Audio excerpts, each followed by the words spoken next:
Hello friends, welcome back Spain news channel. எனக்கு இந்த வீடியோவில் பார்த்தீங்கன்னு வச்சுக்கோங்களேன், மிக மிக முக்கியமான ஒரு ஜோதிட வாக்கை தான் இப்போ இந்த வீடியோவில் ரொம்ப அதிரடியாக பார்க்க போகிறோம். அதாவதுங்க, இந்த ஆண்டுடைய முதல் சந்திர கிரகணமானது நடந்து முடிந்ததுங்க. நடந்த இந்த முடிந்த சந்திர கிரகணத்தினால குறிப்பிட்ட சில ராசிக்காரங்களுக்கு அசுபங்கள் உருவாயிருக்கு. அந்த அசுபங்கள்னால இனி வரக்கூடிய நாட்கள் ரொம்பவே கவனமாக இருக்கணுங்க. ஸோ எந்த ராசிக்காரங்களுக்கு அசுபம் உருவாயிருக்கு, என்ன மாதிரி கவனமாக இருக்கணும் அப்படிங்கிறது தான் இப்போ இந்த வீடியோவில் பார்க்க போகிறோம். இந்த வீடியோ ரொம்பவே யூஸ்ஃபுல்லாகவும் ரொம்பவே இன்ட்ரெஸ்டாகவும் இருக்கும். ஸோ அதனால் வீடியோ பார்த்துட்டு இருக்கக்கூடியவங்க வீடியோவை ஸ்கிப் பண்ணாமல் பாருங்கள். உங்கள் ராசிக்கு அசுபம் உருவாயிருக்கா இல்லையா என்பதை தெரிஞ்சு அதற்கேற்ப இனி வரக்கூடிய நாட்கள் நடந்து பயனடைங்க. சரி வாங்க, என்ன சொல்லப்பட்டிருக்கோ அதை இப்போ இந்த வீடியோவில் அதிரடியாக பார்க்கலாம். பொதுவாக கிரகணம் அப்படிங்கிறது வானத்தில் நடக்கக்கூடிய ஒரு இயற்கையான நிகழ்வுங்க. இந்த நிகழ்வு சாதாரண ஒரு நிகழ்வாக கருதப்படலை. இது ஒரு அசுப நிகழ்வாகவே கருதப்படுது. இந்த நிகழ்வு நடக்கக்கூடிய நாள் அன்னைக்கு நிறைய மாற்றங்கள் கிரகங்களிடையே ஏற்படும். அப்படி ஏற்படக்கூடிய அந்த மாற்றங்கள் ஒரு சில ராசிக்காரங்களுக்கு வாழ்க்கையில் பெரிதும் தாக்கத்தை ஏற்படுத்தும். அந்த வகையில் இந்த ஆண்டுடைய முதல் சந்திர கிரகணம் 100 ஆண்டுகளுக்கு பின்னாடி ஹோலி பண்டிகையோடு சேர்ந்து நடந்தது. அதுவும் கன்னி ராசியில் கேது கிரகஸ்த சந்திர கிரகணமாக நடந்தது. அதனால் நிறைய ராசிக்காரங்களுக்கு பெரிய மாற்றங்கள் பார்த்திங்கன்னு வச்சுக்கோங்களேன் உண்டாக போகுது. காரணம், இந்த மாதிரி நடந்த கிரகண நிலைகளால். ஸோ இந்த நிலைகளில் சந்திர கிரகணம் எந்த 4 ராசிக்காரங்களுக்கு பெரிய மாற்றத்தை உண்டாக்கும், அந்த ராசிக்காரங்க இனி எந்த மாதிரி கவனமாக இருக்கணும் அப்படிங்கிறது தான் இப்போ இந்த வீடியோவில் பார்க்க போகிறோம். ஸோ உங்கள் ராசி இருந்தாலும் கண்டிப்பாக இருக்கலாம்.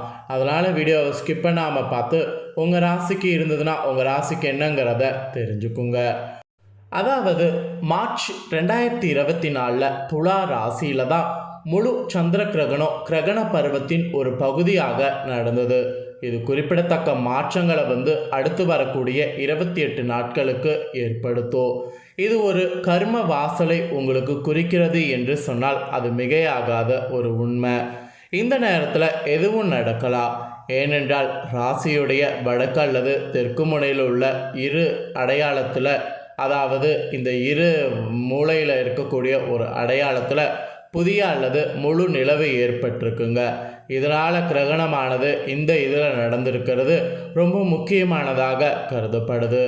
வடக்கு முனை எதிர்காலம் மற்றும் இறுதி விதையை குறிக்கும். உங்கள் ராசியின் அடையாளம் கிரகணத்தால் இப்போ நான் சொல்கிறது பாதிக்கப்பட்டால் அது உங்கள் வாழ்க்கையில் திடீர் மற்றும் எதிர்பாராத திருப்பத்தை ஏற்படுத்தக்கூடும். அதுவும் பர்டிகுலராக அடுத்து வரக்கூடிய 28 நாட்களுக்கு. ஸோ கிரகண காலம் சில நேரங்களில் நம்ப முடியாத குறிப்பிடத்தக்க மற்றும் கடுமையாக வாழ்க்கையை மாற்றும். முன்னேற்றங்களை கூட கொண்டு வரும், முன்னேற்றங்களை தடுக்கவும் செய்யும். மற்ற நேரங்களில் மாற்றம் மிகவும் நமக்கு தெரிந்ததாகவும் நுட்பமானதாகவும் இருக்கும். ஆனால் இந்த கிரகண நேரத்தில் மட்டும் அந்த மாதிரிலாம் இருக்காது. கிரகண நேரத்தில் என்ன மாதிரியான வேணாலும் மாற்றங்கள் நிகழும். ஸோ அதனால தான் இந்த கிரகணம் முடிஞ்சதுக்கு பின்னாடி அடுத்து வரக்கூடிய 28 நாட்கள் கவனமாக இருக்கணும் என்று இந்த 4 ராசிக்காரங்களுக்கு இந்த தாள்களானது ஜோதிடர்கள் குறிப்பிட்டிருக்கிறாங்க. துலா ராசியில் தான் இந்த கிரகணமானது நிகழ்ந்திருக்குங்க. உறவுகளில் பெரும் தாக்கத்தை இதனால் உங்கள் ராசியினருக்கு ஏற்படுத்தக்கூடும். இது முறிவுகள் மற்றும் நல்லிணக்கம் ஆகிய இரண்டிற்குமே சாத்தியமாகும். அதனால் உறவுகள் விஷயத்தில் இனி ரொம்பவே கவனமாக இருக்க வேண்டும். மேனத்தில் இருக்கக்கூடிய சுக்கிரன் மற்றும் சனியோடு அதன் சேர்க்கை இருக்குது. அதனால் உறவுகளில் விடாமுயற்சி மற்றும் கடின உழைப்பு அவசியம் என்று சொல்லப்பட்டிருக்கு. அவசியமாக இது பரிந்துரைக்கப்பட்டிருக்கு. விடாமுயற்சி கடின உழைப்பு இருந்தால் மட்டும்தான் உங்கள் ராசினர் நீங்கள் வெற்றியை பெற முடியும். இல்லைனா வெற்றியை பெற முடியாது. அதே போல் கிரகணம் துலாம் உங்கள் ராசிக்கு தெற்கு முனையோடு நடந்திருக்கு. அதனால் உறவுகள் மற்றும் குறியீடு சார்பு, செயலற்ற தன்மை மற்றும் மக்களை மகிழ்விக்கக்கூடிய போக்குகள் உங்களுக்கு நிறைய வலியுறுத்தப்படுது. இது ஒரு தனிப்பட்ட வளர்ச்சிக்கு உதவுவதை வெளியிடுவதை நோக்கமாக கொண்டிருக்கு. ஸோ உங்கள் வளர்ச்சியை நீங்கள் கண்டிப்பாக பார்க்கணும். அதுவும் மேசராசியில் வரவிருக்கக்கூடிய அடுத்த முழு சூரிய கிரகணம் வடக்கு முனையில் நிகழும்போது புதிய ஆற்றல் தொடக்கங்கள் மற்றும் உறவுகளை பரிந்துரைக்கும். இதுதான் எதிர்கால திறனை குறிக்கும்.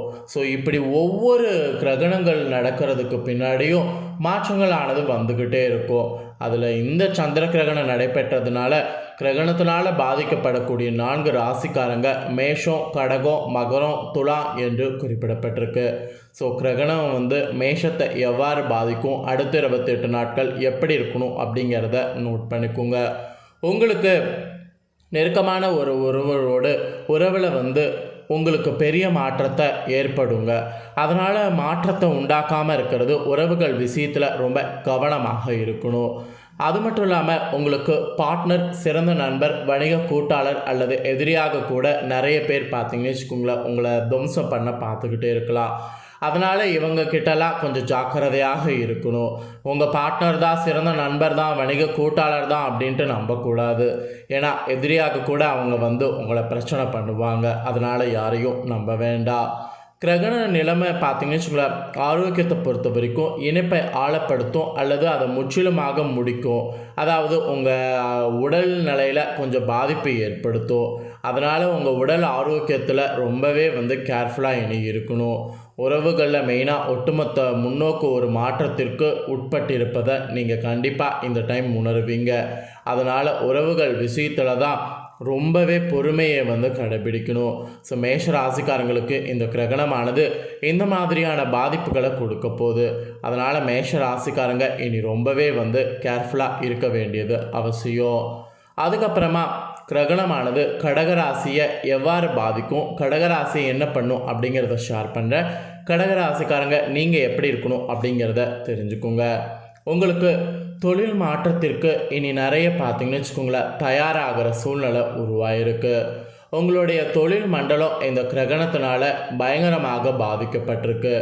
எனவே நீங்கள் உங்கள் தொழிலில் தான் ரொம்பவே கவனமாக இருக்கணும். உங்களுடைய வேலையில் புதுமையான மற்றும் தனித்துவமான ஒன்றை எதிர்பார்க்க முடியும். மேலும் வாய்ப்பை எடுத்து முற்றிலும் மாறுபட்ட வழியை பின்பற்றுங்க. வாய்ப்பை மிஸ் பண்ணிடாதீங்க.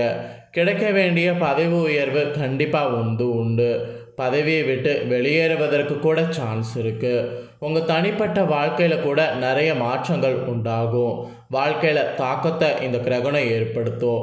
நீண்ட காலத்திற்கு புதிய வாய்ப்புகள் உருவாகிறது கொஞ்சம் கஷ்டமாக இருக்கும்.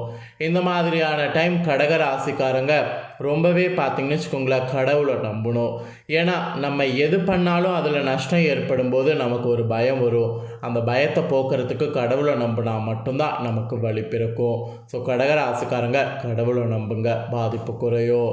ஸோ கிரகணமானது கடகராசியை தொடர்ந்து அடுத்ததாக துலா ராசியை பாதிக்கும் என்று சொல்லப்பட்டிருக்கு.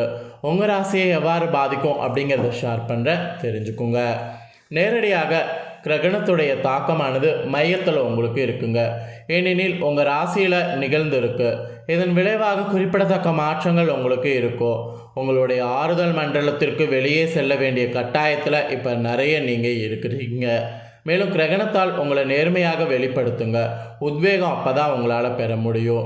வரக்கூடிய அந்த கிரகண மாற்றத்தை ஏற்றுக்கொண்டு நீங்கள் முன்னேறுவதை தடுக்கக்கூடிய எதையும் விட்டு விடுங்க. உங்கள் வாழ்க்கையில் பல்வேறு அம்சங்கள், தீர்மானங்களை, புதிய தொடக்கங்களை நீங்கள் எதிர்பார்க்கறது கொஞ்ச நாள் கழித்து எதிர்பாருங்க. இப்போ ஒரு 28 நாட்கள் ஒரு ஆஃப் மண்டலத்துக்கு அமைதியாக இருக்கணுங்க. அடுத்ததாக கிரகணமானது மகரத்தையும் பாதிக்குது. மகரத்தை எவ்வாறு பாதிக்குதுங்கிறத சொல்கிறேன், தெரிஞ்சுக்கோங்க. உங்களுடைய குடும்ப வட்டத்தை அசைக்கிற மாதிரி கிரகணமானது வலுவாக அமைஞ்சிருக்கு. மெயினாக உங்கள் வீட்டு வாழ்க்கை அல்லது குடும்ப இயக்கவியலில் குறிப்பிடத்தக்க மாற்றங்களை இந்த கிரகணம் கொண்டு வரும். இது ஒரு புதிய குடும்ப உறுப்பினரை நகர்த்துவது, வரவேற்பது அல்லது உங்களுடைய தற்போதைய சூழ்நிலையில் ஒரு மாற்றத்தை அனுபவிப்பது போன்றவை ஏதாவது ஒரு சம்பவம் நடக்கும். இந்த மாற்றங்கள் சவாலானவை என்றாலும் கடந்த கால அதிர்ச்சிகளை குணப்படுத்துவதற்கும் மிகவும் நிறைவான வீட்டு சூழலையும் உருவாக்குவதற்கும் சான்ஸ் இருக்குது. இந்த டைம் உள்நாட்டு மாற்றங்களில் தாக்கம் இருக்கும். அதனால் தொழில் வாழ்க்கையை நேர்மையான வழிகளில் நீங்கள் நடந்துக்கணும். இல்லைனா உங்கள் நேர்மையான வழிகளுக்கு நடந்துக்கலாம் கண்டிப்பாக பாதிப்புகளாம். ஸோ கட்டாயம் மகர ராசிக்காரங்க ரொம்பவே கேர்ஃபுல்லாக இருக்கணும். அவ்வளோதாங்க இந்த கிரகண பாதிப்பு இந்த 4 ராசிக்காரங்களுக்கு இருக்குது. இந்த 4 ராசிக்காரங்க தான் இனி ரொம்பவே கேர்ஃபுல்லாக இருக்கணும். ஸோ இந்த கிரகணத்தினால இந்த மாதிரியான விளைவு ஏற்பட்டிருக்கிறத தெரிஞ்சு பயனடையணுங்கிறதுக்காக தான் இன்றைக்கி இந்த வீடியோவில் இந்த முக்கியமான தாள்களை ஷேர் பண்ணதை இந்த 4 ராசிக்காரங்களும் தெரிஞ்சிருப்பீங்க. தெரிஞ்சுக்கிறதுக்கேற்ப இனி வரக்கூடிய நாட்கள் நடந்து கவனமாக இருங்க. இந்த தாள்களை நீங்கள் பார்த்தது போல் உங்கள் ஃப்ரெண்ட்ஸ் ஃபேமிலியில் இருக்கவங்களும் பார்த்து அவங்களும் கவனமாக இருக்கணும் அப்படின்னு நினச்சிங்கன்னா வீடியோ லைக் பண்ணி உங்கள் ஃப்ரெண்ட்ஸ் ஃபேமிலிக்கு ஷேர் பண்ணுங்கள். உங்கள் ஃப்ரெண்ட்ஸ் ஃபேமிலியில் இருக்கவங்களும் இந்த ராசிக்காரங்களாக இருந்தாங்கன்னா வீடியோ பார்த்து அவங்களும் கவனமாக இருக்கட்டும். மேலும் இதே போல் புதிய அப்டேட்டான நிறைய வீடியோ நம்ம சேனலில் போடப்படும். அதை எல்லாத்தையுமே உடனுக்குடனே தெரிந்து கொள்ள மறக்காமல் நம்ம சேனலை சப்ஸ்கிரைப் பண்ணுங்கள். கூடவே பெல் பண்ண ப்ரெஸ் பண்ணுங்கள். ஃபஸ்ட் டைம் பார்க்குறவங்க சப்ஸ்கிரைப் பண்ணலாம். சப்ஸ்கிரைப் பண்ணி பெல் பண்ண ப்ரெஸ் பண்ணிட்டீங்கன்னா நான் போடுற மற்ற அப்டேட்டான எல்லா வீடியோஸும் உடனுக்குடனே தெரிந்து கொள்ளலாம். ஸோ மறக்காமல் பண்ணுங்கள். சுவாரஸ்யமாக இதே போல் வேறொரு புதிய அப்டேட்டான தாள்களோடு மீண்டும் இன்னொரு புதிய வீடியோவில் உங்களை சந்திக்கிறேன். நன்றி, வணக்கம்.